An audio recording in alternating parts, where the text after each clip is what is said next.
Good evening and welcome you all. Good evening, everybody. Good evening. So, Good evening. I think out of registration, we had over 200 registration and almost 75 people have joined. So before we start our today's proceedings on GST Council note on RCM on metal scrap, I would like MRA team to play MRA video. Sufyan, could you please start MRA video?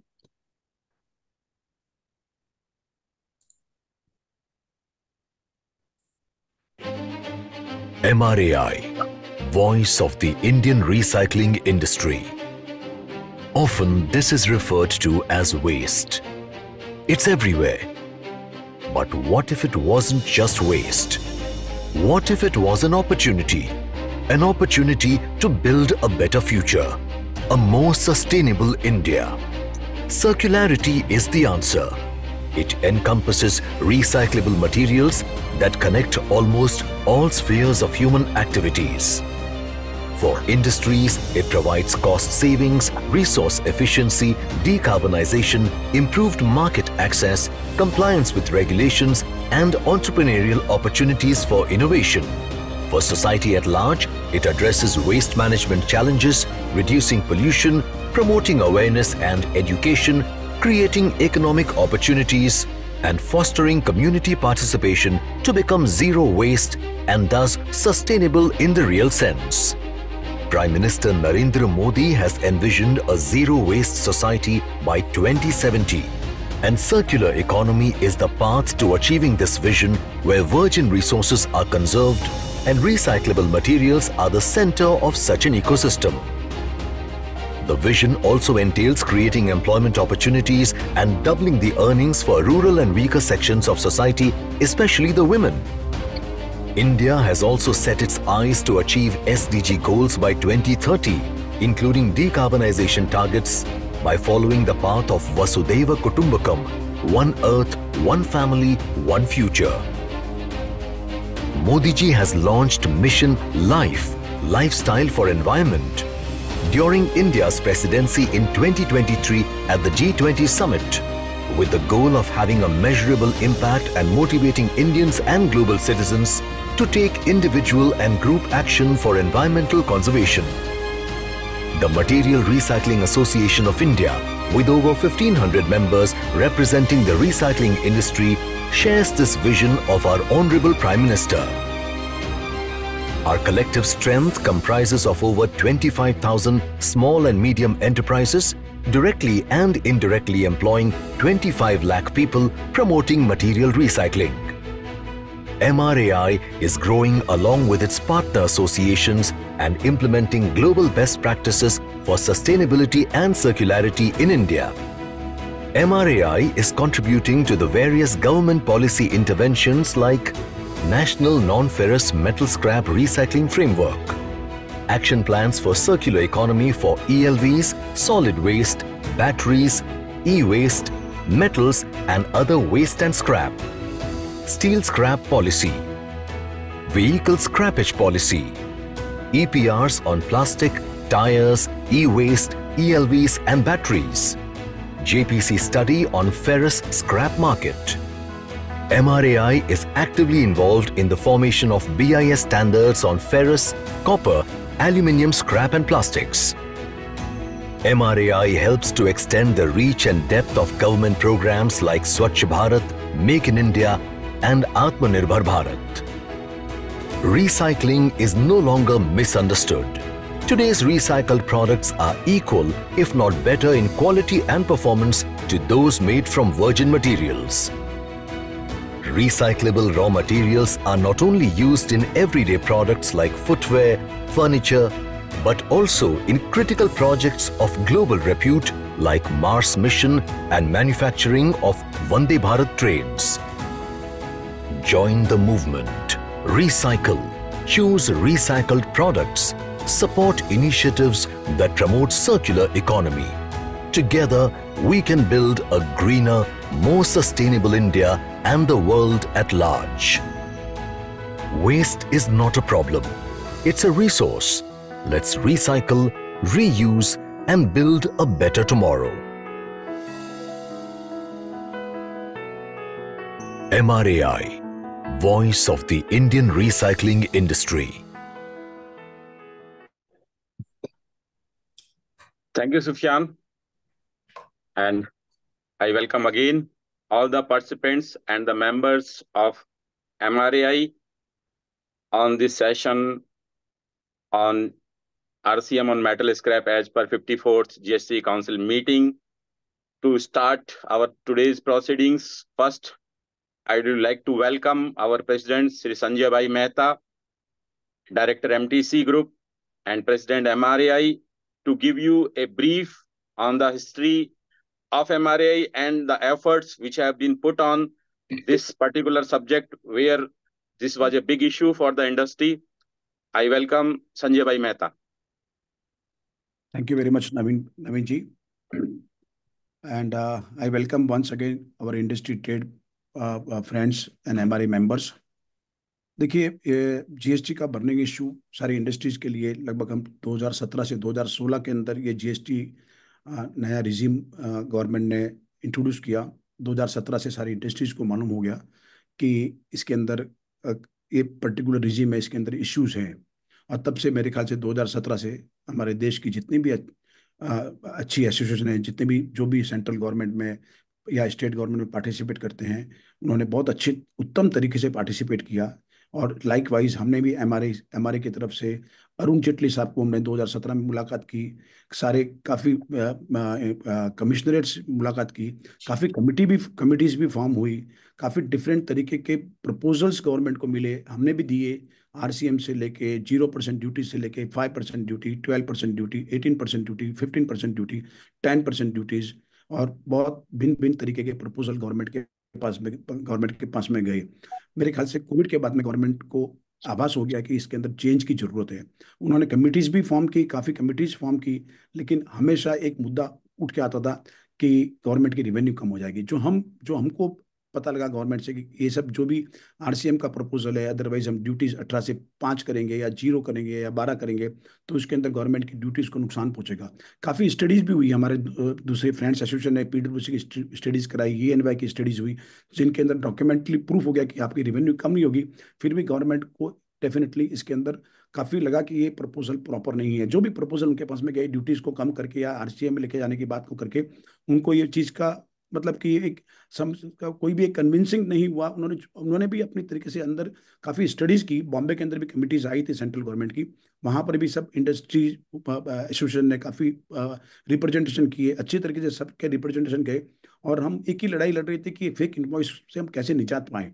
और absolutely local material खरीदने से काफ़ी लोग मतलब कि डर रहे थे, जो एक्चुअल मतलब कि ओरिजिनल कंपनीज है, जिन्होंने कुछ भी गलत नहीं किया, जिनके पास में फोटोग्राफ्स अवेलेबल है, मटेरियल के प्रूफ्स अवेलेबल है, लाइसेंसेस अवेलेबल है, ड्राइवर के गाड़ियों के फोटोग्राफ्स अवेलेबल है, गाड़ी की एंट्री की डिटेल्स है, और उनके पास में भी फेक इनवॉइस गई, मटेरियल भी गया, साथ में ड्यूटी डॉक्यूमेंट्स जो गए वो फेक इनवॉइस के रूप में गए, जहां पर ट्रेसेबिलिटी नहीं हुई कि जीएसटी शुरुआत में कहां पर भरी गई, कैसे भरी गई, और उनका काफ़ी कुछ मतलब कि भरपाई करनी पड़ी, जेल में भी जाना पड़ा, बहुत कुछ।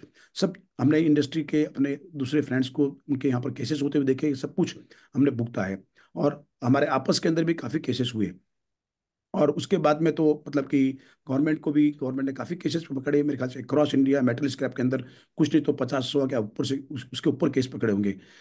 हमने लगभग मेरे ख्याल से 50 के ऊपर मीटिंग की होगी मिनिस्टर से, निर्मला सीतारामन जी से मिले हम, और लास्ट 3-4 साल में कंटिन्यू मुलाकात करते आए। कमिश्नरेट में हर तरीके से इन्फ्लुएंस लगाया, स्टेट चीफ मिनिस्टर के थ्रू इन्फ्लुएंस लगाया, MPs के थ्रू इन्फ्लुएंस लगाए हमने, और मतलब अभी तक तो सब सारी मीटिंगें चली रही थी। हमने भी आरसीएम का प्रपोजल सबमिट किया वापस फाइनली कि आरसीएम में लेके जाइए। ज्योतिरादित्य सिंधिया के टाइम पे एडवाइजरी काउंसिल का मेंबर भी था, हमारे उसमें भी मेंबर थी, वहाँ पर भी सिंधिया साहब आरसीएम का प्रपोजल लेके निर्मला सीतारामन जी को मिलने गए, और फाइनली बहुत होप थी, मिनिस्टर सर ने भी होप दिया हुआ था हमको कि भाई आरसीएम आपका हो जाएगा। मैं भी मुलाकात करके आया हूँ और आपका ही लेटर लेके गया हूँ, और हम मुलाकात करके आए हैं, आरसीएम हो जाएगा। फाइनली उस बजट में भी कुछ नहीं हुआ, इंटरिम बजट में भी कुछ नहीं हुआ, जो पिछले इलेक्शन के पहले इंटरिम बजट आया उसमें भी कुछ नहीं हुआ, इलेक्शन के बाद में भी बजट आया उसके अंदर भी कुछ नहीं हुआ, जो भी 1 महीने पहले जो इंट्रोड्यूस हुआ बजट उसके अंदर भी कुछ नहीं हुआ। फाइनली बाद में फिर हमने आरसीएम का प्रपोजल दिया गवर्नमेंट को कि इसके अंदर कुछ कीजिए, बट लेकिन गवर्नमेंट को फिर ये सिस्टम समझ में आया कि ये आरसीएम पॉसिबल नहीं है, क्योंकि वहाँ पर इंपोर्ट्स रिलेटेड काफ़ी कमोडिटीज हमारी स्क्रैप की आती है और 2 एचएसएन कोड गवर्नमेंट नहीं बना सकती। गवर्नमेंट ने बताया कि हम 2 एचएसएन कोड नहीं बना पाएंगे और आरसीएम के अंदर गवर्नमेंट के रिवेन्यू को नुकसान है। उन्होंने कई तरह के क्वेश्चन भी पूछे हमारे को, जिसका जवाब हमने बहुत अच्छे तरीके से दिया, लेकिन उनका एक आखिर मुद्दा ये उठता था कि भाई आरसीएम के अंदर जो फिनिश गुड्स स्क्रैप में निकलेगा उसका क्या उपाय है। तो हमने बताया ये मुद्दा नहीं है, मुद्दा है स्पेशली फेक इनवॉइस का। तो फिनिश गुड स्क्रैप में निकल रहा है, वो एक चीज जीएसटी पेड डॉक्यूमेंट है, उसके अंदर हम कुछ नहीं कर सकते। जो गलत तरीके से इसको यूज कर रहे हैं, एचएसएन कोड को फेक दूसरा एचएसएन कोड डाल रहे हैं, अदरवाइज कोई तरीके से बायर की गलती है कि एचएसएन कोड उसमें काउंट नहीं करता है शायद मेरे तक, तो उसके अंदर हम ज़्यादा कुछ हेल्प नहीं कर पाएंगे। लेकिन हमारे लिए आरसीएम सबसे बेस्ट प्रपोजल है। फाइनली उनको लगाने की आरसीएम बहुत अच्छा है और उन्होंने फिर बाद में हमको भी बुलाया और हमारे से मीटिंग की कि आप एक दूसरा प्रपोजल और स्टडी कीजिए जो गवर्नमेंट सप्लाईज के अंदर होता है। जितने भी लोग गवर्नमेंट में सप्लाई करते हैं, हमारे आपस के ट्रेड इंडस्ट्री के लोग, हर कमोडिटीज़ के, चाहे वो मेटल हो, चाहे प्लास्टिक हो, पेपर हो, कोई भी तरीके से गवर्नमेंट में सप्लाई करते हैं, वहाँ पर भी 100 रुपये और 18% का जीएसटी का प्रावधान है। वहाँ पर भी 118 रुपये के बदले में 116 रुपये उनको पे होता है और 2% उनका टीडीएस कटता है। सेम प्रपोजल हमको ऑफर हुआ। हमने भी स्टडीज़ की, काफ़ी कैलकुलेशन किए और आपस में हमारे जितने भी इंडस्ट्रीज स्टेक होल्डर्स थे उनके साथ में मीटिंग की। अपने एक सिस्टर एसोसिएशन के साथ में भी हमने उनको भी कॉन्फिडेंस में लिया, उनके साथ में मीटिंग की हमने लेट इवनिंग में, रात को 9-10 बजे के। उनको भी बताया कि शायद ये प्रपोजल शायद हो सकता है कि एक्सेप्टेंस हो और इसके अंदर हमको नुकसान क्या है वो भी हम आपसे भी जानना चाहते हैं। लगा कि चलिए इसके अंदर 2% टीडीएस का प्रावधान हो जाएगा तो एटलीस्ट फेक जो कंपनियां हैं जो जीएसटी नहीं भरती है, वो इंटरनली टर्नओवर को बढ़ाने के लिए कई कंपनियां खोल के बाद में टर्नओवर को बढ़ा देती है। अदरवाइज बिल वहां से इंट्रोड्यूस होता है, इंटरनल बिल घूमता है, उसके बाद में वो मार्केट में बिल आ जाता है जहां पर डेफिनेटली जीएसटी भरी हुई नहीं है और फाइनली वो मैन्युफैक्चर के पास में पहुंचता है और मैन्युफैक्चर उसके बाद में डेफिनेटली डबल मौत मर जाता है कि एक बार उसने माल खरीदने के टाइम पे जीएसटी दे दी, थिंकिंग कि ये पार्टी माल मेरे पास आया हुआ है और डेफिनेटली साथ में डॉक्यूमेंट है तो जेन्युइन डॉक्यूमेंट ही होगा, और उसके ऊपर भरोसा करके उसने 18% जीएसटी भी भरी। लेकिन बाद में 6 महीने, 8 महीने, 10 महीने बाद में फिर जीएसटी की डिमांड आ गई, ट्रेसेबिलिटी के अंदर वापस उनको जीएसटी का कलेक्शन मिला नहीं, गवर्नमेंट को डिमांड आ गई तो इसके अंदर वापस सब धुल गए।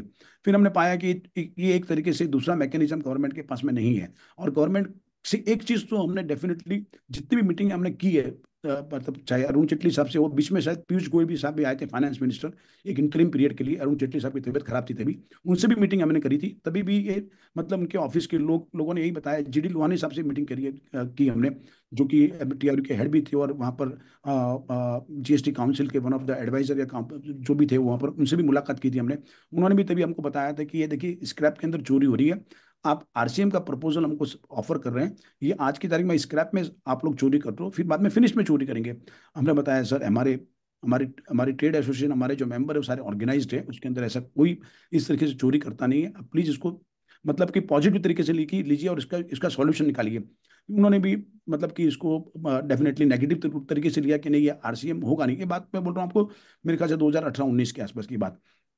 फाइनली फिर अभी हमको 2% टीडीएस का प्रपोजल की स्टडीज की, हमको लगा कि 2% टीडीएस शायद ये फार्मूला सही बैठेगा और बाद में हमने इस प्रपोजल पे गवर्नमेंट को हामी भरी और गवर्नमेंट के साथ में हमने इस प्रपोजल को एक्सेप्ट किया और उसके साथ में बाद में गवर्नमेंट ने इसको मतलब फिटमेंट कमेटी के पास भेज के बाद में 54 जीएसटी काउंसिल में उसको एक्सेप्ट कराया। बहुत सारी चीज़ें इसके अंदर बातें हैं। एक चीज़ मेरे दिमाग में आ रही थी कि देखिए भिन्न भिन्न, अच्छा मैं आपको एक ही चीज़ और इसके बीच में बताऊंगा। मुझे याद है आफ्टर कोविड जो हमारी एमआरए की एक हयात रिजेंसी के अंदर मानेसर के अंदर एक कॉन्फ्रेंस हुई थी हमारी, और शायद वही कॉन्फ्रेंस थी, उसके पहले की कॉन्फ्रेंस में भी हमने हर कॉन्फ्रेंस के अंदर जीएसटी के मुद्दे पर हमने एक अच्छी तरीके से डिस्कशन का सब्जेक्ट हम हमेशा रखते हैं और रखा हुआ था। हमने लास्ट 2 साल से हमने रखा नहीं है, बिकॉज पर्टिकुलर कॉन्फ्रेंस में एक तरीके से मतलब कि मारामारी के तौर पे आ गए थे व्यापारी लोग, एसोसिएशन लोग, कि आपका व्यू गलत है, मेरा व्यू सही है, आपका व्यू इंडस्ट्री को धोखा दे देगा, मेरा व्यू सही है।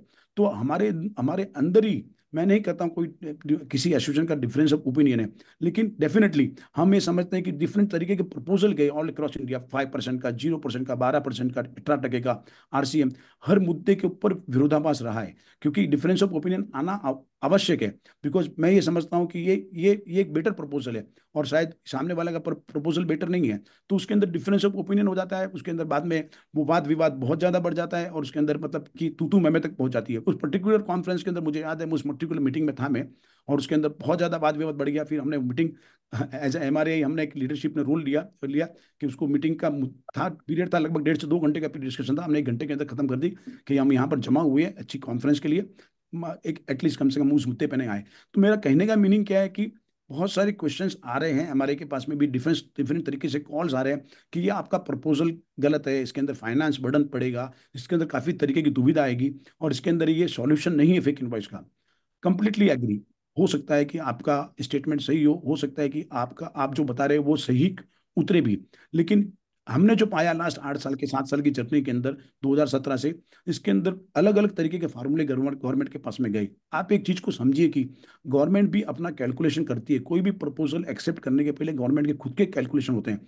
आपने जो भी RCM के प्रपोजल दिए, उन्होंने बहुत सारी पुस्तकें बिगाड़ी होगी, बहुत सारी कैलकुलेशन बिगाड़े होंगे, बहुत सारी चीजें उन्होंने कलेक्शन दिखा होगा कि आज के तारीख में कितना कलेक्शन हो रहा है, उसके बाद में कितना कलेक्शन आएगा। जो भी PWC की रिपोर्ट गई, ENY की रिपोर्ट गई, हमारी भी कोई रिपोर्ट गई, तो उसके अंदर बहुत सारी चीजें गवर्नमेंट स्टडीज करती है। एक कोई प्रपोजल मैंने दे दिया या ABC एसोसिएशन ने दिया, किसने भी XYZ एसोसिएशन ने दिया, वो प्रपोजल उस तरीके से एक्सेप्ट नहीं होता है। वो हम और गवर्नमेंट के एक रवैये से तो हम बहुत लेट कन्विंस हुए, लेकिन एक चीज हमको आइडिया आ गई निर्मला सीतारामन जी से सबसे मिलके और कमिश्नर से मिलके, GST मेंबर के उनके इर्द गिर्द जो रहने वाले लोगों से मिलके, कि गवर्नमेंट अपनी रिवेन्यू नहीं कम करना चाहती और हम जो स्टेटमेंट दे रहे हैं कि फिनिश के ऊपर आपकी रिवेन्यू बढ़ेगी, आप इसको RCM 0 पे लेके आइए, RCM में लेके आइए, आपकी अल्टीमेटली फिनिश के ऊपर बढ़ेगी। लेकिन वो कन्विंस नहीं हुए, वो उनको 18% से रेट कम करना ही नहीं था।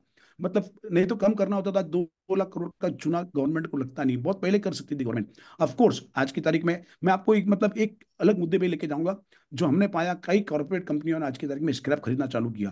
जब कॉर्पोरेट बड़ी मतलब कि जो लिस्टेड कंपनियां, उनका इश्यू उनके पास में गया, तब उनको आभास हुआ कि ये सारा बहुत बड़ा इश्यू है, इसको इसके अंदर कुछ करना पड़ेगा। नाम नहीं मैं उजागर करूंगा, लेकिन डेफिनेटली उनके कंपनीज के इश्यूज को लेकर गवर्नमेंट काफी सक्रिय हो गई। उन्होंने हमको बुलाया, कई बार बुलाया हमको कि ये ऐसा ऐसा इशू आया, तो हमने बताया सर उनका रेशियो 50% इशू है, रेशियो है मेटल प्रोडक्शन में प्राइमरी का, सेकेंडरी का रेशियो ऑलमोस्ट 50 to 60% है, मेटल टू मेटल 80% तक भी इशू है कई डिफरेंट मेटल में, कई मेटल में 20%, कई मेटल में हमारा 80% है। लेकिन हम इक्वली पार्टनर है, हमारे अंदर भी सारी सारी बड़ी कंपनियां है, JSW है, टाटा है, आदित्य बिरला ग्रुप है, वेदांता है, सब अपने अपने लेवल पे लिस्टेड कंपनियां भी, कई लिस्टेड कंपनियां हमारे सेकेंडरी के अंदर, वो भी अपने लेवल के ऊपर, टाटा है वो भी अपने तरीके से अपनी ब्रांड इमेज करते हैं।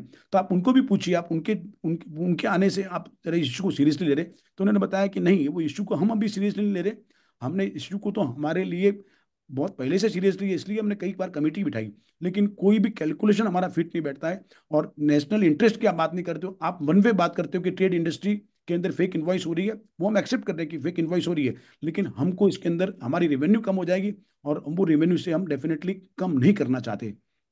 फाइनली अभी ये TDS का 2% TDS वाला इशू एक्सेप्ट हो गया, इसके अंदर बाद में इंट्रोड्यूस हुआ, आप सबके सामने है ये सारे इशू, और उसके अंदर कई तरीके के डिफरेंस ऑफ ओपिनियन आपके और हमारे बीच में, यार हमारे बीच में भी आपस में रहेंगे। हो सकता है 3 महीने बाद में कोई और भी आ जाए, कोई भी और इशू खड़ा हो जाए हमारे आपस के बीच में कि ये सक्सेसफुल नहीं है, तो उसके अंदर मेरा एक ही आपसे डेफिनेटली हाथ जोड़ के विनती है कि एक दूसरे को हम एक्यूज नहीं करके एक दूसरे को एडवाइस करें, एक दूसरे को हम आगे कैसे चले, इसके अंदर क्या टीचिंग इशू आएंगे उसको हम और आगे आगे करेंगे। जो हमको लग रहा है एट प्रेजेंट जो अपफ्रंट लग रहा है कि जो फेक इशू का इनवॉइस था, ये इससे एटलीस्ट 60, 70, 80% निजात हमको मिलेगी। दूसरे इशू, पैरेलल इशू जो हमारे साथ में चल रहे, 1 number 2 number, primary to finish to scrap का इशू, कोई भी दूसरे तरीके के इशू चल रहे, वो इससे इस इशू का लेना देना नहीं है। 2 नंबर 1 नंबर कम होगा कि नहीं होगा, प्राइमरी का मटेरियल स्क्रैप में सेल होगा कि नहीं होगा, उसका कोई मतलब नहीं। हम जो लड़ाई लड़ रहे थे सारे व्यापारी लोग मिलकर फेक इनवॉइस के ऊपर लड़ रहे थे, तो हम सिर्फ भाई आज की तारीख में फेक इनवॉइस के इश्यूज को लेके ही उसका ही सॉल्यूशन आया हुआ है, दूसरे सॉल्यूशन हमारे पास में है नहीं। वो आगे वाली जर्नी में हमको सबको मिलके वो लड़ाई लड़के वो सॉल्यूशन लाने पड़ेंगे। तो मेरी हाथ जोड़ के विनती है कि आपके जितने भी क्वेश्चंस है, मेरे साथ में हमारे विकास बंका जी एक्सपर्ट है, अवेलेबल है, दूसरे भी नवीन जी, जिनेश भाई भी अवेलेबल है, जहां जहां पर जरूरत होगी हम आपको भी रिप्लाई करेंगे। लेकिन हाल फिलहाल सारे क्वेश्चंस हमारे पास में आ चुके हैं। मैं रिक्वेस्ट करूंगा विकास बंका जी से कि आप विकास बंका जी प्लीज हमारे ट्रेड इंडस्ट्री के इश्यूज का आप प्लीज उनको सलाह दें और उनको क्या आगे किस तरीके से हमको चलना है, प्लीज हमारे मार्गदर्शन करें। Thank you very much. Thank you Sanjay भाई। जैसा संजय भाई ने बताया कि कई अटेम्प्ट एमआरआई ने पिछले 7 साल में किए, और ऑन रिकॉर्ड जो अटेम्प्ट हुआ था उसमें 45th जो जीएसटी काउंसिल की मीटिंग थी सितंबर 2021 में, वहां पर ये प्रपोजल आया और उस वक्त फिटमेंट कमेटी ने इसको रेफर कर दिया रीस्टडी करने के लिए, और पंजाब को बोला गया और इंडस्ट्री को बोला गया। उसके बाद नेक्स्ट 47th काउंसिल की मीटिंग जो सितंबर 21 के बाद सीधी जुलाई 23 में हुई, वहां पर फिटमेंट कमेटी ने इसको फिर रिव्यू किया और वहां पर इसको रिजेक्ट कर दिया गया, क्योंकि इंपोर्ट काफी होता है और इंपोर्ट के अंदर डबल आरसीएम के होने से वो 18% कॉस्ट बढ़ जा रही थी। उसके बाद जुलाई के बाद 7 काउंसिल मीटिंग हुई और ये जो पिछला अटेम्प्ट या डिस्कशन हुआ, इस पे रिजल्ट काफी फास्ट आया और ट्रेड की काफी क्वेरी हैं। वो जो क्वेश्चंस हमारे पास में आए, तो मैं अब हमारे कंसल्टेंट विकास बंका जी, जिन्होंने इस पे काफी स्टडी की है और गाइड किया है, तो उनको लेना चाहूंगा कि थोड़ा इसका बैकग्राउंड बताएं, और जो क्वेश्चंस उन्होंने एक एफएक्यू भी ट्रेड के लिए लॉन्च किया था वो शेयर करेंगे। उसके बाद जो हमने आज कट ऑफ डेट रखी थी, कट ऑफ टाइम रखा था, जो क्वेश्चंस आए होंगे मैं और जिनेश भाई बंका जी से डिस्कस करेंगे किस तरीके से ये आगे हेल्प करेगा। ओवर टू बंका जी।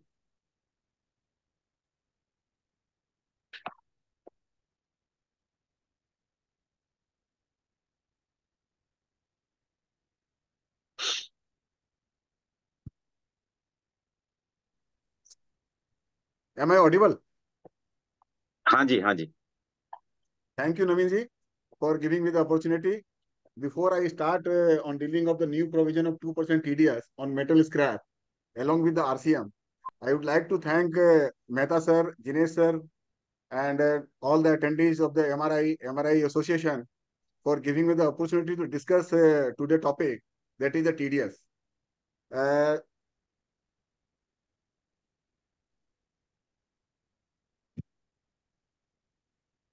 आज की जो टॉपिक आप चलोगे डिस्कशन की है, ये 2% टीडीएस को लेकर के है, जो 54th काउंसिल मीटिंग में रिकमेंडेशन एंड अप्रूव्ड हो चुका है। ओनली नोटिफिकेशंस इनके आने पेंडिंग है। ये 2% का जो टॉपिक है, ये before I start in discussing, मैं आप लोगों से क्लेरिफाई करना चाहूंगा कि ये टॉपिक जो आउट ऑफ बुक्स की जो ट्रांजेक्शन है उसके लिए है ही नहीं। ये पूरा का पूरा ट्रांजेक्शन, जैसा संजय सर ने बताया कि हम लोग जो रिसाइकलिंग यूनिट में डील करते हैं और हमारे पास में L3, L4, L5 वेंडर से जो इनवॉइसेस फेक बन के आ जाते हैं through the our L1, L2 vendor, और ultimately after 2 years, 2.5 years, 1.5 years DGGI की रेड होती है या एंटी विजन की रेड होती है। उस रेड में हम लोग को ये पता चलता है कि ये इनवॉइसेस जो आए हुए हैं ये हमारे नॉन एग्जिस्टेंट सप्लायर से आए हुए हैं इन चैन। तो हम लोगों को उसको 1.5 करोड़, 2 करोड़, 2.5 करोड़, 3 करोड़ की वो लोग नोटिस दे देते हैं, and for that we have to face the legal consequences, और हम लोगों को उसका टैक्स जमा करना पड़ता है। तो नवीन सर ने ठीक कहा कि बहुत दिनों से इसको लेकर के ट्रेड इंडस्ट्री ने, पर्टिकुलरली रिसाइकिल इंडस्ट्रीज ने, आयरन स्टील ने, मेटल इंडस्ट्रीज ने, इन लोगों ने बहुत दिनों से फाइट कर रहा था गवर्नमेंट के साथ में for save the innocent recyclers, innocent industrialist, जिनकी कोई गलती नहीं है। उन्होंने डायरेक्ट माल परचेज किया अपने वेंडर से और अल्टीमेटली उनको जो टैक्स चुकाना पड़ रहा था, तो ये एक हार्डशिप थी for the survival of the industries.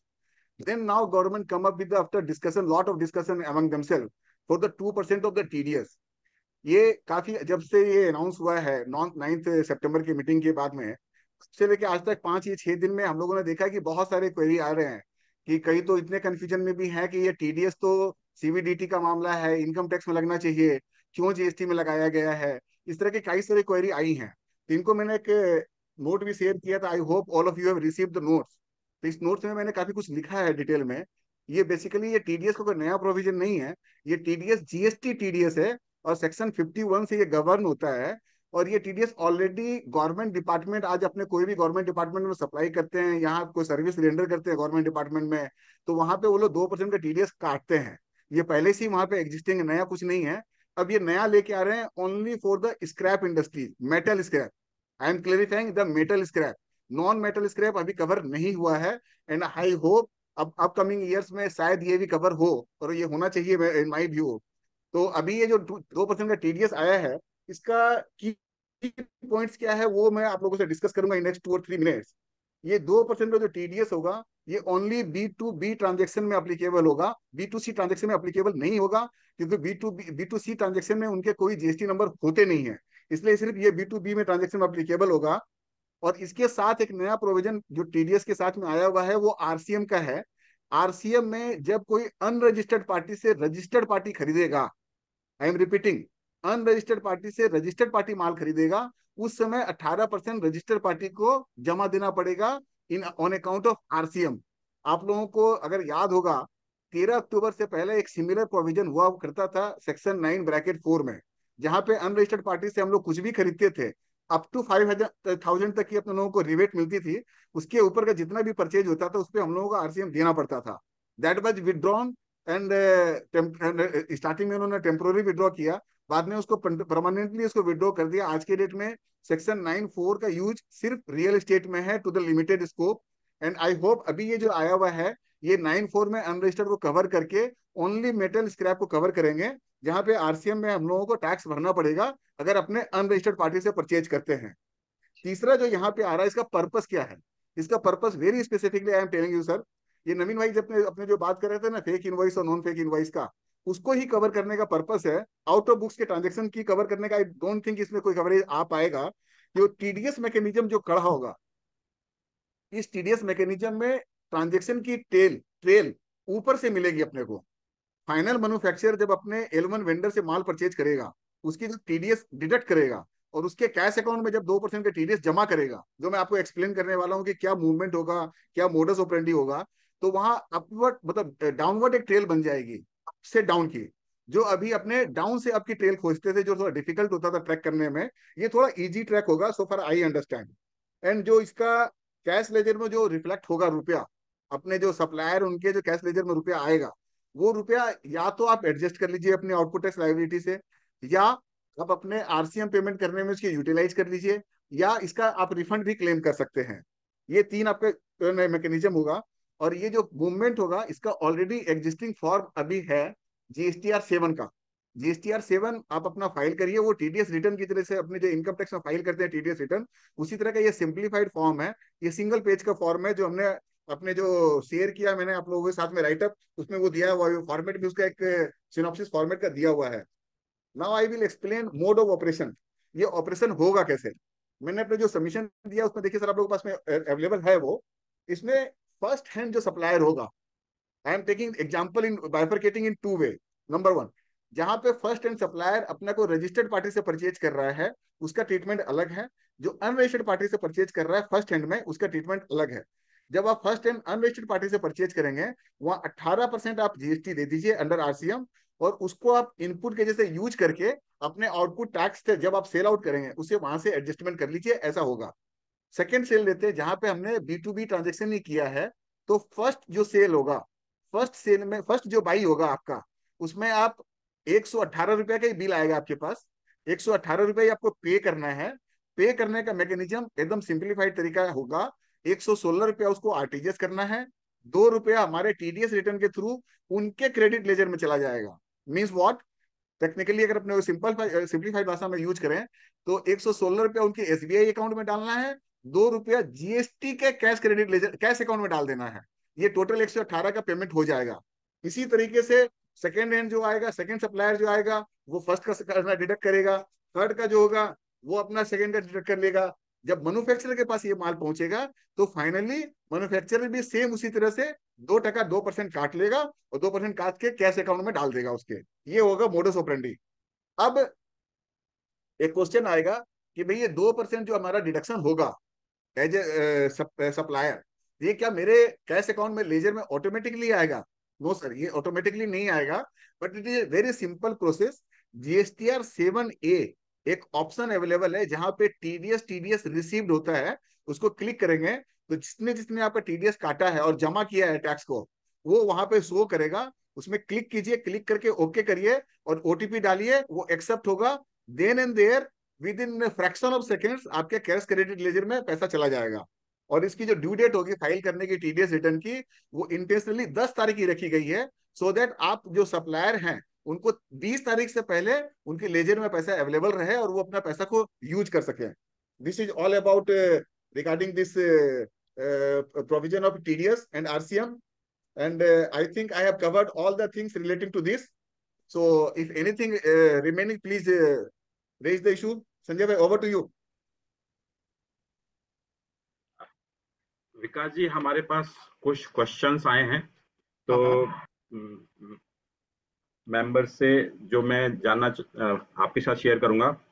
Question ये पूछा गया है कि क्या scrap battery, electronic waste, lithium battery भी मेटल स्क्रैप का पार्ट है?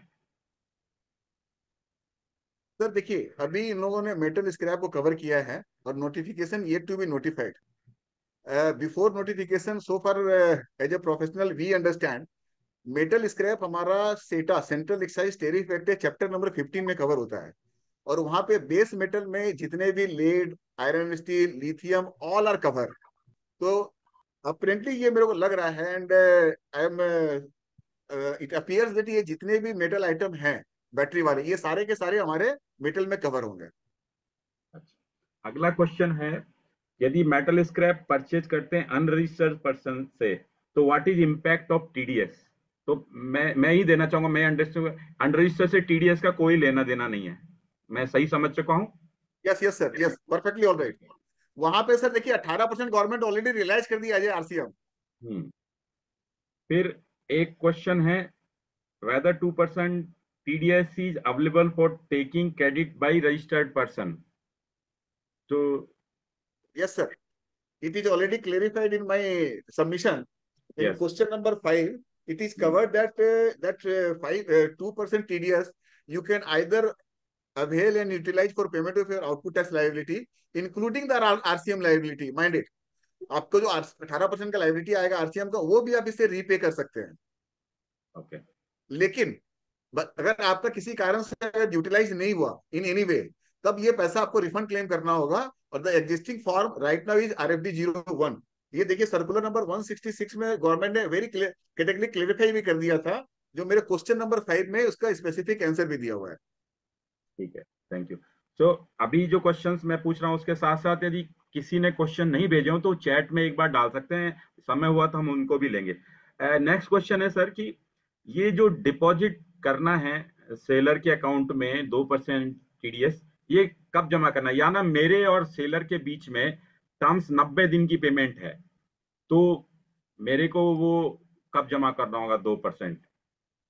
सर सेक्शन 51 ना कैटेगरी पेमेंट बेसिस पे ही कवर है। अच्छा। आपका इनवॉइस जनवरी का है और आप पेमेंट अगर फरवरी में कर रहे हो, तो फरवरी में आपको TDS का पेमेंट करना है। लेकिन कुछ केसेस में 100% एडवांस देके ही वो माल देते हैं, तो उस समय 2% डिडक्ट करके एडवांस पेमेंट करिए, जस्ट लाइक इनकम, जैसे इनकम टैक्स में करते हैं हम लोग। तो जब जैसे वो मेरे को इनवॉइस कर देगा तो मैं वो 2% दे दूंगा उसको। वो ऑटोमेटिकली आया हुआ सर आपके पास। ठीक बात है। अगला क्वेश्चन है सर, यूआरडी परचेज के बारे में कह रहे हैं कि वहां पर जब ट्रांजेक्शन हो रहा है अनरजिस्टर्ड से रजिस्टर्ड के बीच में, तो वहां क्या ई वे बिल जनरेट होगा?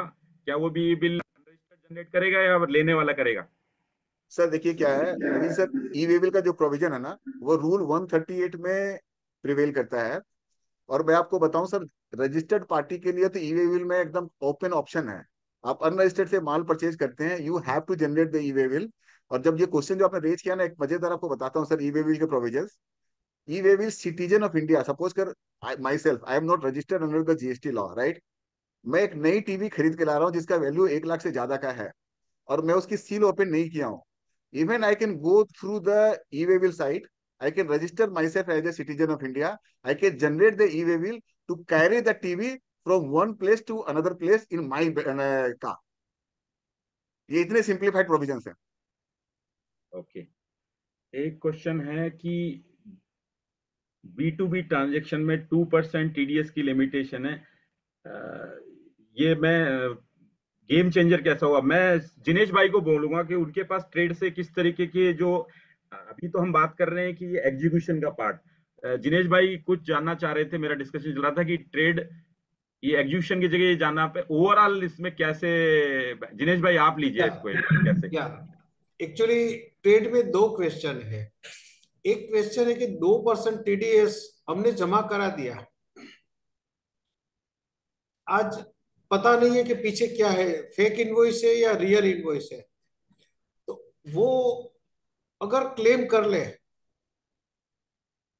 तो लास्ट में 2% जो जहां से फेक शुरू होता है वहीं खत्म होगा, तो उसका क्या सॉल्यूशन आ सकता है? एक और दूसरी बात, ये 2% पेमेंट हम कर दें, उससे जो 6 महीना 12 महीना के बाद जो नोटिस आती है उसके ऊपर कोई असर पड़ेगा?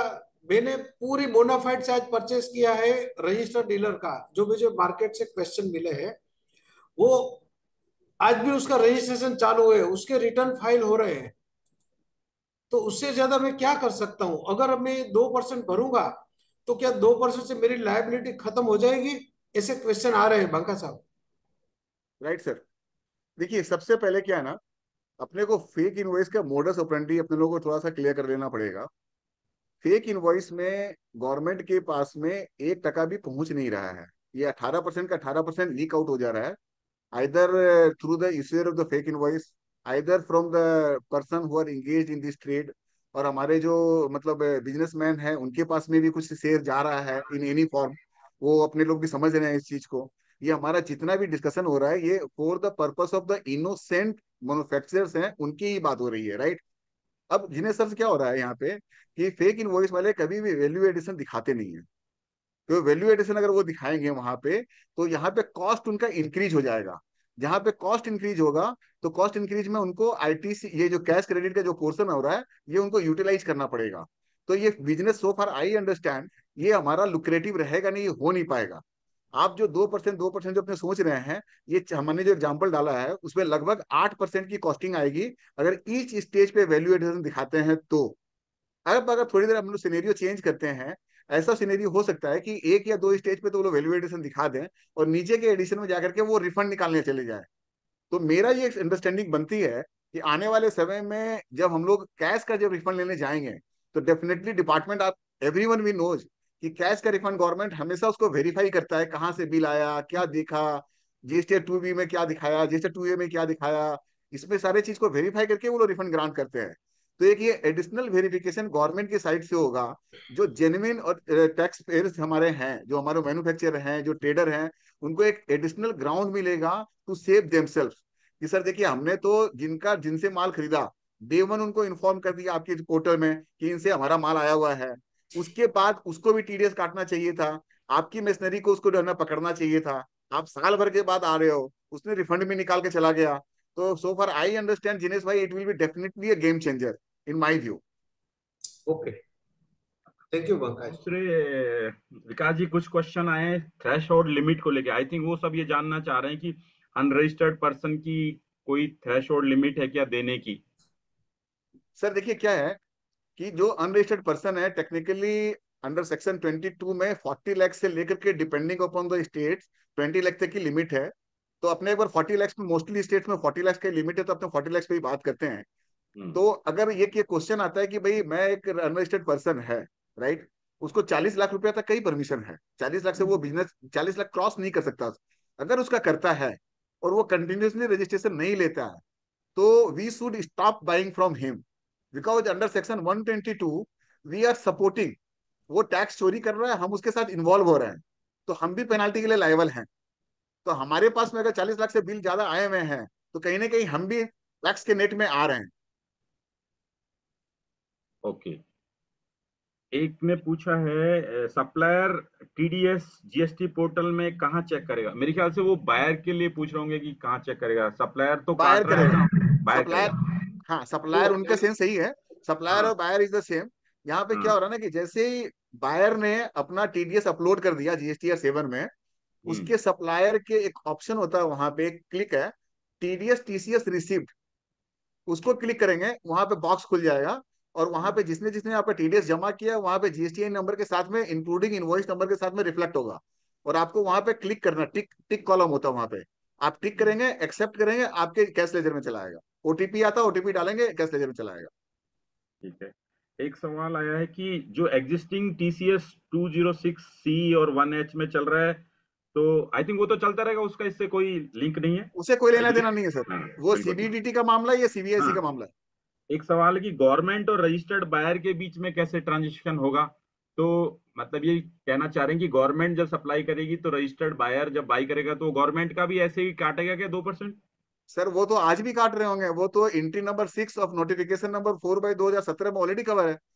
Central government, state government, local authority other than railway, वहां पे तो ऑलरेडी कवर है कि आपको आरसीएम में काटना है।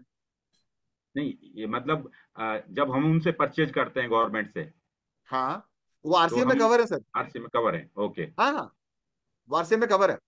हम्म। नवीन जी, काफी क्वेश्चंस आए हुए हैं, वन बाय वन क्वेश्चन पढ़ के जरा हाँ इसका रिप्लाई कर लीजिए ना। संजय भाई, मैंने ये जो 6 आए हुए क्वेश्चन पूछे हैं ये Q&A चैट में में आए से हुए ही हैं। पूछे हैं, हाँ, तो चैट में आए हुए, चैट में वन बाय वन ले चैट लो से ना। ही ले रहा हूँ। बिल्कुल बिल्कुल, Q&A की चैट से ही लिए मैंने 6 क्वेश्चन, बाकी क्वेश्चन पहले आ चुके थे। अगला क्वेश्चन है कि in case of credit note issued by seller, then how TDS will be setting off. Sir अगर क्रेडिट नोट आपने सेम मंथ में इशू किया है before without cancellation of invoice, तो इनवॉइस के बेस पे आपको टीडीएस काटना होगा।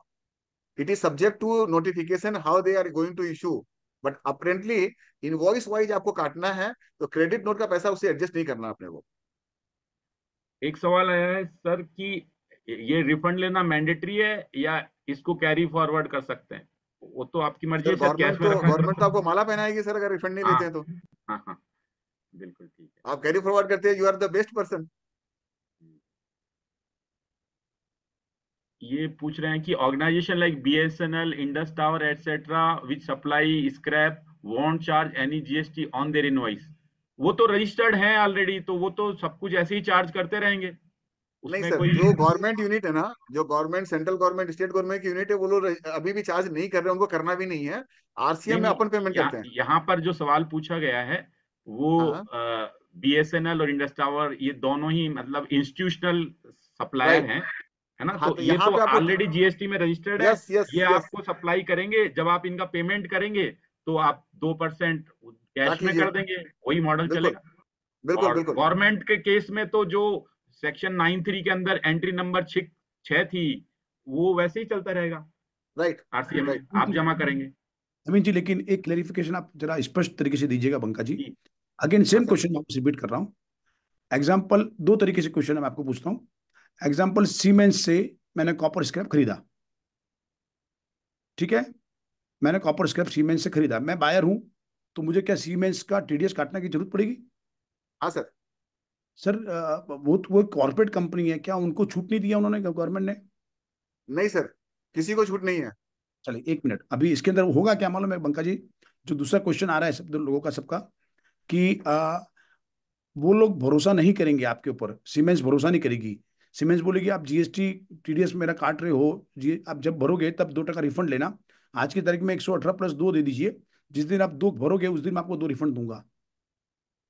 सर देखिए, ये ट्रेड का एक आपस का डिस्प्यूट हो सकता है, वो तो ऑलरेडी हमारे, देखिए अभी भी कई ट्रेड में क्या होता है, ये आरसी ने ये जो टैक्स का पैसा है वो सप्लायर का होल्ड कर लेते हैं ना इंडस्ट्री वाले, और बोलते हैं कि भाई जब आप अपना रिटर्न लगा दोगे उससे मैं 18% रिलीज करूंगा। हम्म। उसमें लॉ पॉइंट कुछ नहीं है, ये अपना टेक्निकली अपना बिजनेस का आपस का एडजस्टमेंट है ये। नहीं, लेकिन कॉर्पोरेट कंपनियां भरोसा नहीं करती है, ध्यान रखना, आपको भी पता है। कॉर्पोरेट कंपनियां एडवांस पैसा लेती है, उसके बाद में गुड्स को छोड़ती है, XYZ कोई भी हो, चाहे गवर्नमेंट हो चाहे कोई भी हो। आप गवर्नमेंट से माल खरीदोगे, आप 2% गवर्नमेंट का काटोगे। अभी गवर्नमेंट का भी 2% काटने की, I don't think so Naveen ji, government 2% काटने को अलाउ करेगी? गवर्नमेंट गवर्नमेंट को में आरसीएम है सर, गवर्नमेंट में आरसीएम है, वहां नहीं कटेगा। वहां नहीं कटेगा, ठीक है? सर गवर्नमेंट में तो ऑलरेडी गवर्नमेंट आरसीएम में है। संजय वेस्ट भाई, एंड आपका स्क्रैप करके आपका एंट्री यहाँ है, अंडर सेक्शन 93 में उन्होंने एंट्री नंबर 6 डाली हुई है, वो ऑलरेडी 100% RCM में ही है, हमें ही भरना है उसमें, हाँ, जबकि संजय भाई, गवर्नमेंट रजिस्टर्ड भी है। संजय भाई, आपने जो सीमेंस का एग्जांपल दिया उसमें आप थोड़ा गलत कर रहे हैं। कोई एंगल से 118 से ऊपर रिस्पॉन्सिबिलिटी नहीं जाती है। नहीं नहीं आपको नहीं नहीं नहीं, बात वन वो नहीं वन कर रहा वन टाइम हूँ सीमेंस सुरेश को भाई। 118 पेमेंट करना है, और उसका जब टीडीएस आपको भरना है उसके अकाउंट में, उसके बाद आप उससे रिफंड लेना है, लेकिन आपकी रिस्पॉन्सिबिलिटी तो 118 पे रेस्ट्रिक्ट हो नहीं, जाती है। 118 ही हम पे करेंगे उसको, 118 पे करेंगे, लेकिन वो आप 2% टीडीएस आप जमा करोगे, उसके लिए बाद में रिफंड लोगे। नहीं नहीं, उसके लिए सीमेंस आपके ऊपर भरोसा नहीं करेगा, हाँ माल संजय छोड़ेगा भाई, नहीं। जैसे आप कई बार क्या होता है जब हम इंडियन ऑयल से अपना फर्नेस ऑयल लेते हैं, तो उस वक्त CST 2% के चक्कर में वो पहले से ही सी फॉर्म मांगता है, एडवांस सी फॉर्म कहाँ मिलते थे, तो वो क्या करता है, जो अमाउंट है बैंक गारंटी। रिकॉर्ड का उतना पैसा रखता है, क्योंकि हाँ उनकी पॉलिसी है करेक्ट है, तो यू आर राइट। ये है, तो ठीक है, जब ऐसा धंधा कर रहे होंगे तो वहां कहीं ना कहीं मार्जिन भी मिलेगा, तो वो रखना पड़ेगा 2% थोड़े दिन के लिए। सर वो कोई इशू बीजी आएगा। बीजी भी लेते हैं सर, बीजी भी लेते हैं। हाँ, बैंक आप सरकार के काम में करते हैं तो उतना रहेगा।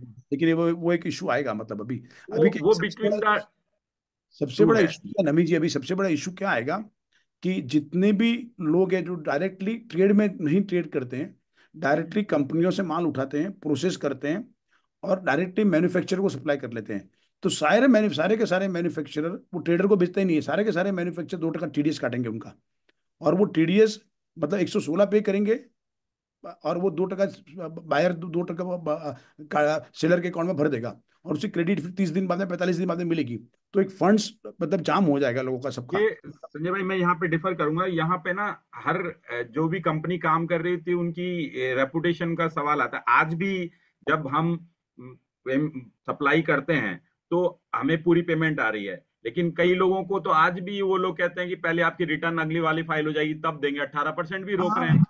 तो ये 2% में भी ऐसा ही होगा। 2% इतना बड़ा सम नहीं, जब 18 पे कर रहे हैं आज तक वो, तो 2 पे करेंगे जब नहीं उन्हें नहीं, लग बात वो रहा नहीं आ है रही है, नहीं नहीं, बात वो नहीं आ रही। अभी मैंने टाटा को सप्लाई किया स्क्रैप, टाटा को स्क्रैप सप्लाई किया, करता भी हूँ, तो 100+18 का बिल दे दिया, टाटा वाला मेरे मेरे खाते में 2% जमा कर देगा, मेरे को 16 पे करेगा एज पर रूल, ठीक है। अब वो हर मैन्युफैक्चरर, क्योंकि मेरी 100% सप्लाई कंज्यूमर कंज्यूमर को डायरेक्ट है, हर कंज्यूमर 2% मेरा काटेगा, उसकी क्रेडिट तो मुझे डेफिनेटली 30 दिन बाद ही मिलेगी ना सर। नहीं नहीं सर, मैं आपको क्लियर कर रहा हूँ सर, 30 दिन का क्वेश्चन ही नहीं है। आप अभी अपने सितंबर महीना चल रहा है, राइट? सितंबर का पूरा आउटपुट टैक्स का आपका पेमेंट कब होना है? 20 अक्टूबर को होना है। हाँ आपका ये 2% यूज कब करना है? 20 अक्टूबर से पहले करना है। हाँ हाँ, सामने वाला आपके अकाउंट में 10 अक्टूबर को डाल देगा, अच्छा 10 दिन पहले आपके अकाउंट में डाला हुआ रहेगा। देखते हैं अभी वो कैसे कैसे क्या होगा, क्योंकि जनरली तो लोग पेमेंट करेंगे तब वो काटेगा, मेरा मानना है। हाँ, तो आपको जब पेमेंट करेगा, तो मैं ये मान रहा हूँ कि आपका सितंबर का पेमेंट आपके 15 दिन 10 दिन सितंबर के अकाउंट में आ गया, हम्म। तो उसकी जब आपके पेमेंट जब आएगा, तो ये पेमेंट 2 रुपये आपको उसमें इसमें दिखेगा आपको। नहीं कंप्लीटली आगे, अभी इसके अंदर क्या है मंका जी, अभी ये जाने वाले पीरियड ही बताएगा मुझे, थोड़ा सा फाइनेंशियल थोड़ा सा क्रंच तो होगा, लेकिन रूटीन में आने के लिए समय लगेगा। अजय भाई, आपको जमा मिलेगा नेक्स्ट मंथ की 10 तारीख तक, आपको एग्जैक्टली पेमेंट राइट, करना है 20 तारीख को, एग्जैक्टली तो मैं आपको समझ रहा 10 हूँ। दिन का मार्जिन है इसमें। नहीं नहीं, जिनकी क्रेडिट पीरियड 60-90 डेज की है एग्जाम्पल, या जब पैसा देगा तब वो काटेगा, काटने के बाद में जो 2% काटा है वो भरेगा 10-15-20 दिन के टाइम के बाद में भरेगा वो, बिल्कुल। नहीं, बराबर है, सबका आपका सबका 90 साथ डेज में के भरेगा। बाद पेमेंट आना है, लेकिन 2% तो आपको नेक्स्ट महीने के 10 तारीख को आ जाएगा, उल्टा 2% जल्दी पेमेंट मिलेगा आपको। चलिए नहीं ठीक। जिनेश भाई, ये सवाल मैंने बंका जी से पूछा था, वो कह रहे हैं कि जो 2% जिस टाइम पेमेंट होगी उसी के साथ होगा, नहीं ऐसा नहीं, वैसे मैंडेटरी पहले नहीं कोई है। नहीं भरेगा जिनेश में, पहले कोई नहीं भरेगा। रिटर्न अरे फाइल ना, नहीं करना पड़ेगा बंका जी। नहीं नहीं सर, पेमेंट क्या है ना, पेमेंट लिंक है ये इनवॉइस लिंक नहीं है। आपका हाँ पेमेंट पेमेंट आएगा नहीं, उस समय कटना, सेक्शन 51 पेमेंट लिंक है। लेकिन पेमेंट नहीं। एक बात समझो आप सर, आज की डेट में आपका 18% जो है वो पूरे ही 90 दिन के बाद आ रहा है। हाँ आप समझ अपने पॉकेट से 18% तो भर ही रहे हो ना आज। जी। हाँ समझ रहा हूँ, मैं समझ रहा हूँ, समझ आपकी बात सही है कि एज इट इज आपकी क्रेडिट जा रही है 18% की भी क्रेडिट साथ में, माल के वैल्यू के साथ में जीएसटी की भी क्रेडिट जा रही है, तो जा रही है आपका, ना वो तो। हाँ आपका 2% और 10-15 दिन की क्रेडिट 2% की और बढ़ जाएगी। बस समझ गया बात को, अब एक चलिए। सवाल आया था कि ये कब से इम्प्लीमेंट होने वाला है बंका जी? सर देखिए, ये सो फार वी अंडरस्टैंड कि इस महीने में इनके सारे नोटिफिकेशन आ जाने चाहिए। तो या तो ये इमीडिएट इफेक्ट से करेंगे, जिसकी चांसेस कम है, क्योंकि इनका पूरा प्रोसीजर वगैरह सेट करना, ट्रेड को बताना, सब कुछ करना। तो apparently I think it will applicable from the 1 अक्टूबर। एक बार सारे नोटिफिकेशन आ जाएंगे, फिर उसके बाद में 1 अक्टूबर, इस पे एक स्पेसिफिक डेट दे देंगे कि 1 अक्टूबर से कर रहे हैं, 15 अक्टूबर से कर रहे हैं, 1 नवंबर से कर रहे हैं, एक ये डेट दे देंगे उसमें। एक सवाल था कि जो इंटर कंपनी या ब्रांच इंटर स्टेट सप्लाई होगी, तो उस केस में भी वो काटना होगा? सर इंटरेस्टेड में ये अप्लीकेबल नहीं होता है। जहाँ पे ब्रांच सप्लाई हो रहा है, कि वहां पे पेमेंट की कोई रिक्वायरमेंट नहीं होती है, ये पेमेंट लिंक है। ओके। बिल बनेगा, बिल हम्म बनेगा, टैक्स चार्ज होगा, एक हम्म स्टेट से दूसरे स्टेट टैक्स ट्रांसफर होगा, लेकिन हम्म उसका टीडीएस का डिडक्शन वहां पे नहीं होगा अगर सेम पेन पे ट्रांसफर हो रहा है तो। अच्छा। समझ गया, ब्रांच टू ब्रांच है, कंपनी टू कंपनी है तो नहीं होगा। नहीं होगा। समझ गया। नवीन जी एक चीज और बंका जी एक चीज और पूछनी है कि टोटो का, हाँ ठीक है, आप चलिए चलिए, दिमाग में। एक सवाल आया है सर कि हम परचेज करते हैं स्क्रैप अपने कस्टमर से और उनका पेमेंट कई बार डेबिट बैलेंस से एडजस्ट करते हैं, तो टीडीएस स्टिल एप्लीकेबल होगा? यस सर, जो डेबिट बैलेंस से एडजस्ट करते हैं, this is a mode of payment. Satisfaction of consideration is treated as payment. आप उनको ओके। चेक में नहीं दे करके या आरटीजीएस नहीं करके उनके अकाउंट में एडजस्ट कर रहे हैं, it's account adjustment, book adjustment जिसको हम लोग बोलते हैं, उसमें एप्लीकेबिलिटी आएगी। ओके। कुछ सवाल की जगह सजेशन है तो वो तो हम यहाँ पे सवाल ही लेंगे। एक कहते हैं मैन्युफैक्चर टीसीएस लगाता है बिल में, तो उसको पेमेंट 2% काट के देना है पूरा अमाउंट पे। अच्छा, वो टीसीएस को टीडीएस ही लिख रहे हैं, तो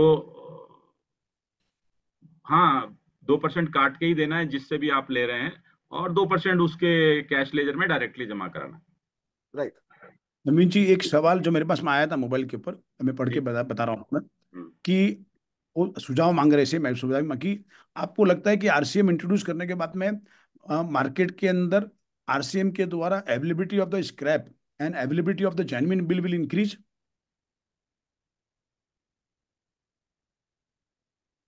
सर मैं बताऊं प्रैक्टिकली, बिल कोई प्रोडक्शन तो होता ही नहीं है। स्क्रैप ऑफिशियल स्क्रैप आना चालू हो गया। स्क्रैप तो सेम ही रहेगा। हाँ, फर्क क्या पड़ेगा कि वो स्क्रैप जो आज की तारीख में महंगा हुआ पड़ा है और वो फेक बिल से अर्निंग हो रही है, उसके साथ मिलके इंडस्ट्री को जा रहा है, उसकी जगह में वो फेक बिल की अर्निंग घट जाएगी, तो जो इंसेंटिव है उसको काम को करने का वो रिड्यूस हो जाएगा। तो correct. जैसे जैसे जो कैश का भाव है बिल में, आज की तारीख में 2 मैसेज आते हैं बाजार में खुल के जब बात कर रहे हैं, तो और एक दूसरा भाव है, तो उन भाव के बीच में कहीं ना कहीं गैप घटना चालू हो जाएगा।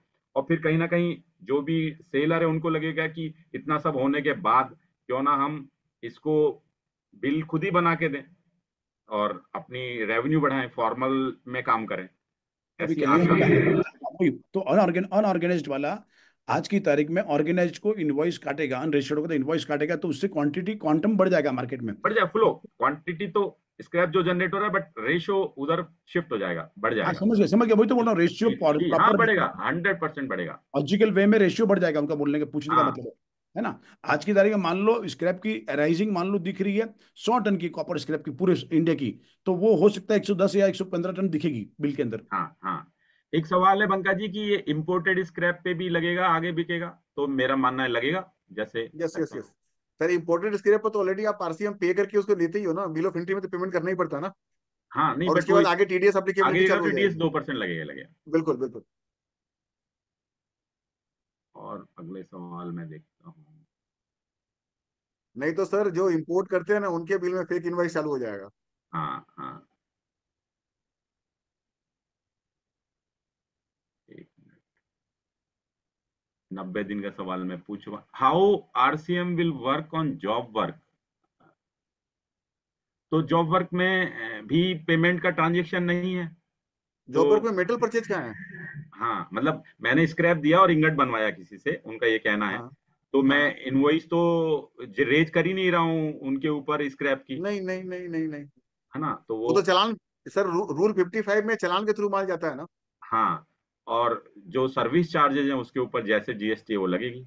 लगेगी, उसमें कोई टीडीएस का इम्प्लीकेशन नहीं है। हम्म। ये पूछ रहे वेदर इज एप,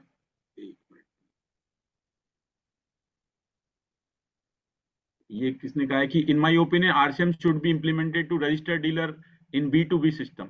हाँ वही किया है सरकार ने, आपकी बात बिल्कुल माननी है सर जी, जो भी लिखा आपने। जहां एडवांस पेमेंट में पेमेंट की है फॉर ऑक्शन लॉट, लेकिन बाद में लॉट शॉर्ट क्लोजर हो जाता है, वहां कैसे करेंगे? क्या टीडीएस को रिवर्स करेंगे? सर टीडीएस को तो रिवर्स करने की जरूरत ही नहीं है, डेबिट नोट देके वो पैसा वापस लेना होगा उनसे। वो ओके। तो अकाउंट सेटलमेंट की बात आ गई, ज्यादा दे दिया पैसा आपने उनको। हम्म। फिर ये सवाल है whether a separate registration required for TDS deduction where is purchase is accounted on regular GST number? Sir ये जितने भी टीडीएस नंबर है ना, ये हम्म सेपरेटली आपको लेना पड़ेगा। इसका पीछे लॉजिक समझिए। हम्म अगर मान लीजिए डिफरेंट टीडीएस नंबर आपके पास नहीं होता है, तो ये हम्म। चैन में जो टीडीएस का पेमेंट है वो ऊपर वाले चैन से पेमेंट हो जाएगा। ओके। तो जीएसटी टीडीएस अलग से आपको अप्लाई करना पड़ेगा। GSTR 7 अलग से निकलेगा। तो this question was very intelligent question, बड़ा अच्छा आया क्वेश्चन। ये कह रहे हैं कि TDS एप्लीकेबल होगा हाई सी परचेज पे भी होगा क्या? सर हाई सी सेल में GST अप्लीकेबल ही नहीं होता है। Schedule 3 neither supply of goods nor supply of services. High sea sale में ना GST लगता है ना TDS लगेगा। ओके।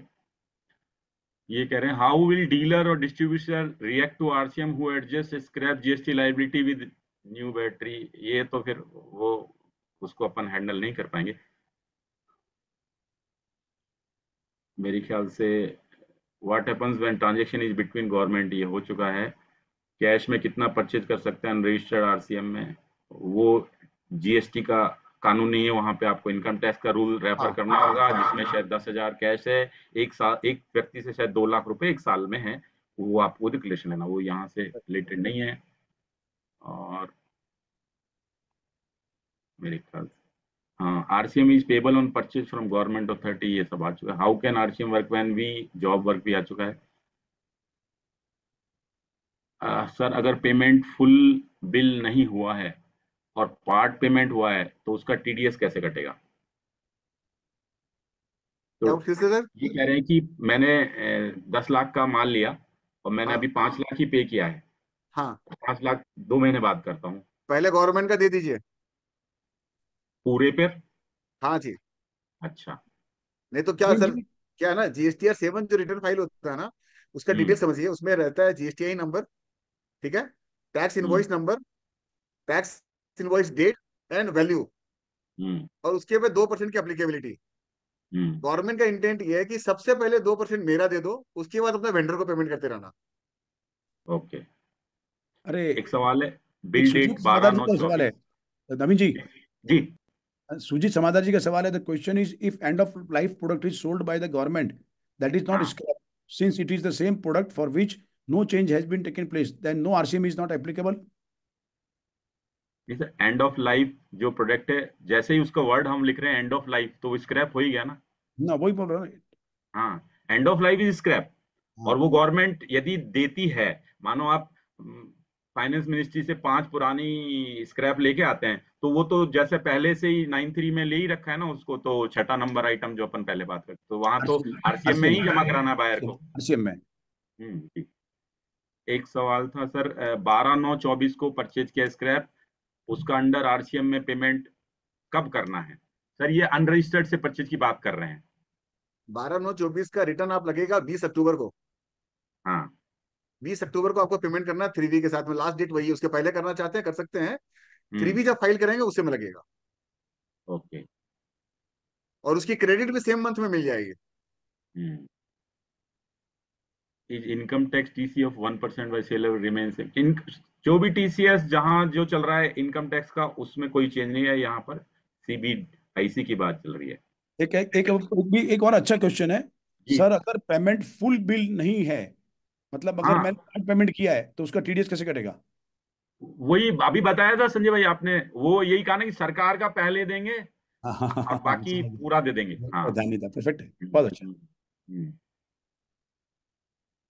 एक सवाल है, don't you feel small traders will be confuse in deducting TDS? I mean some small trader don't have a full time accountant and depend on part time accountant, they do not know how to do the entire process of TDS।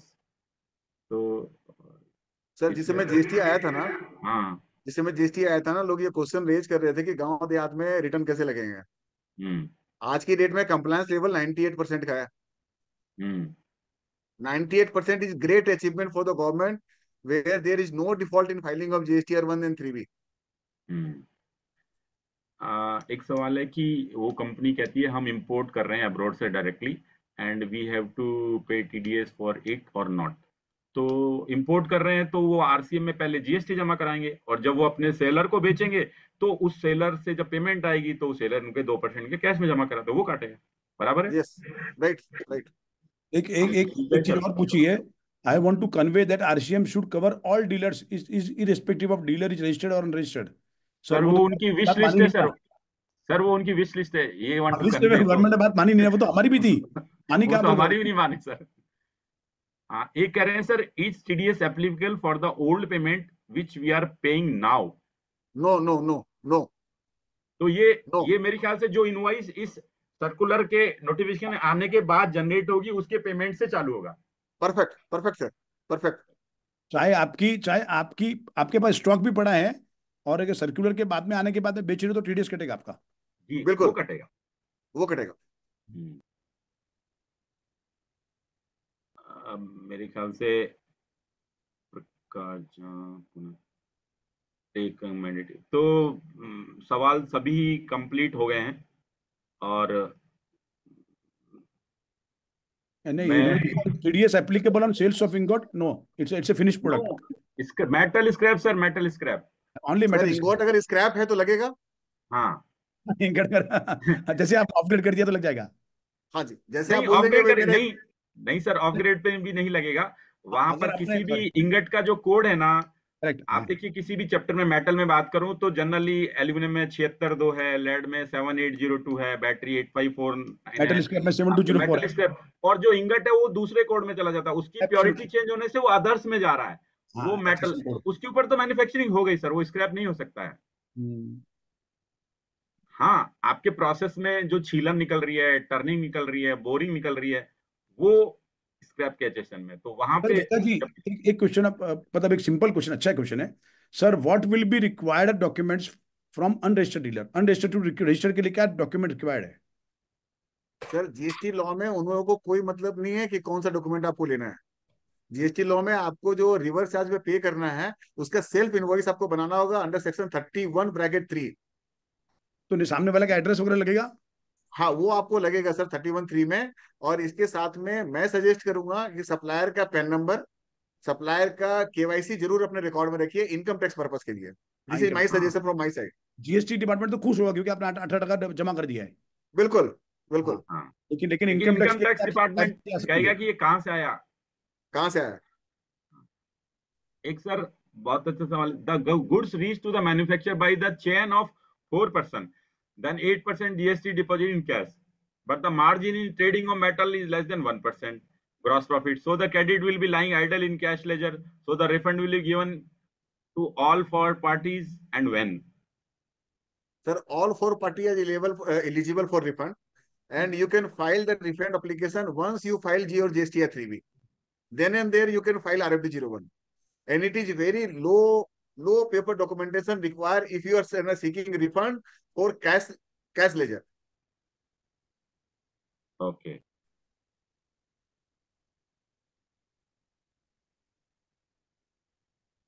चंद्र भाई कोई आपके पास question? I want to well dealer registered Puneet Kabra. How is the protecting us from fake bill? If you could briefly explain. वो तो बताया ही था कि ये कहीं ना कहीं ये स्पीड ब्रेकर के रूप में आया है।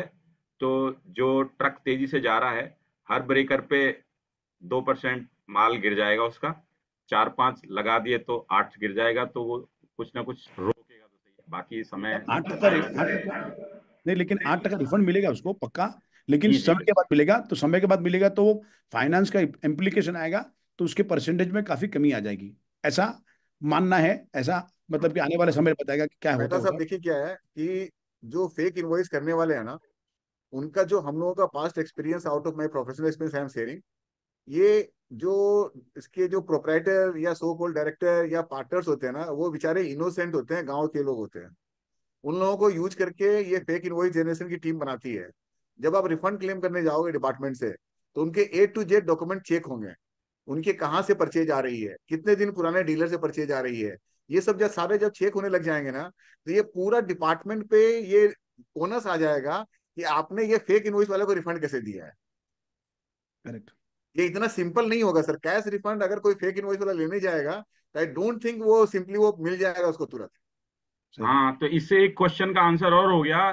किसी ने लिखा कि फेक इनवॉइस वाले ने 2% जमा करा दिया, वो फिर 20 को घुमाता रहेगा, तो मतलब वो 2 लेने जाएगा। तो आपका कहना ये है कि उसकी ड्यू डिलीजेंस होगी। बिल्कुल ड्यू डिलिजेंस होगा सर। ठीक बात है। तो आई थिंक हमारे पास 50-55 क्वेरी आ गई थी और 1 घंटा हो गया है, तो आई थिंक वी क्लोज। और thank you Banka ji, thank you Sanjay भाई, दिनेश जी, कि आपने टाइम निकाला और ट्रेड को सपोर्ट किया। और जैसे ही ये इसके ऊपर नोटिफिकेशन आता है और उसकी इम्प्लीमेंटेशन के टाइम पे हम फ्यूचर में भी इसी तरीके की वेबिनार हमारे ट्रेड के बेनिफिट के लिए करेंगे। हाँ, और फिर भी नोटिफिकेशन किसी की क्वेरी रह गई हो तो संजय भाई, सुफियान, आप हमारे चैट को में लिख देंगे। MRI की मेल आईडी डाल दीजिए। वैसे मैं बोलता हूँ mail@mri.org.in पे आप फिर भेज सकते हैं, वो हम आपको सपोर्ट करेंगे। और फर्दर जैसे जैसे इसमें क्लैरिटी आती है तो बाकी चीजें और बताई जाएंगी। खाली एक ही चीज आपको समअप करने के लिए नवीन जी हमको बताना जी है, जी ये जो नया रिजीम आया हुआ है टीडीएस का, इसका सिर्फ और सिर्फ मतलब फेक इनवॉइस को रोकना है। इसका इसका मतलब कुछ भी दूसरा कोई मतलब न निकाले। मुझे कई फोन कॉल आए, कई दूसरे तरीके से बात आया कि इससे इलीगल बिजनेस को कोई रुकावट आएगा नहीं, ये कम नहीं होगा, ये तो एचडी चलेगा 1 नंबर 2 नंबर। हम बता रहे थे कि हमने उसकी बात की भी नहीं है, वो परसेंटेज क्या कम होगा नहीं होगा उसका आइडिया हमें नहीं है। डेफिनेटली प्राइमरी टू स्क्रैप में एचडी जाएगा, उसका भी आइडिया नहीं है किस तरीके से क्या है। मेरा ऐसा ही मानना है कि आप जो भी माल खरीद रहे हो, स्क्रैप खरीद रहे हो, मेटल स्क्रैप की स्पेशली, आप HSN कोड चेक करके ही खरीदते होंगे। HSN कोड चेक करके खरीदिए। टीडीएस आप भी सप्लायर के बिहाफ पे जमा कीजिए। Your transaction will be definitely 80% will be genuine.